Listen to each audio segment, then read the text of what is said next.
వంగవీటి సినిమాలో వాస్తవాలు చూపిస్తే స్వాగతిస్తామంటున్నారు వంగవీటి రంగా ఫ్యాన్స్. ఒకవేళ వాస్తవాలు వక్రీకరిస్తే మాత్రం ఇబ్బందులు తప్పవని హెచ్చరిస్తున్నారు. ప్రజలు అభిమానించే వారిపై సినిమా తీసేటప్పుడు వారి కుటుంబ సభ్యుల అభ్యంతరాలని పరిగణలోకి తీసుకోవాలంటున్నారు. కానీ ఇక్కడ చిత్ర దర్శకుడు రామ్ గోపాల్ వర్మ గారు, రంగా గారి పుత్రుడు, మాజీ శాసనసభ్యుడు రాధాకృష్ణ గారు లేవనెత్తిన విషయాల మీద స్పష్టత ఇవ్వకుండా ముందుకెళ్ళేటట్టయితే ఇది డిసెంబర్ మాసం రంగా గారి వర్ధంతికి అందరిలో కూడా, రంగా గారి అభిమానుల్లో కూడా, రాష్ట్ర ప్రజానీకంలో కూడా ఒక ఫేవర్ ఉంటుంది.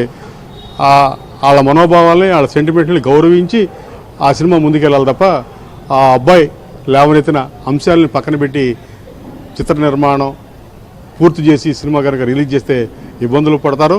తక్షణమే రంగా గారి కుమారుడు, ఎందుకంటే ఆయన విజయవాడ నగరంలో కానీ ఈ రాష్ట్రంలో కానీ ఒక మోహన్ రంగారావు గారు అంటే అందరికీ కూడా ఒక రకమైనటువంటి భక్తిభావం, ఒక గౌరవం ఉన్నటువంటి ఆయన సినిమా తీసేటప్పుడు అందులో ఉన్నటువంటి కొంచెం తక్కువగాను ఎక్కువగాను చూపించడం ఇలా కాకుండా యాజ్ ఇట్ ఈజ్గా ఉన్నది ఉన్నట్టుగా తీయగలిగినప్పుడే ఆ సినిమా యొక్క వాస్తవ పరిస్థితుల్ని ప్రభావితం చేయడం, వాస్తవ పరిస్థితుల్ని ప్రజలకి కళ్ళ కట్టినట్టుగా చెప్పడానికి సాధ్యపడుతుంది.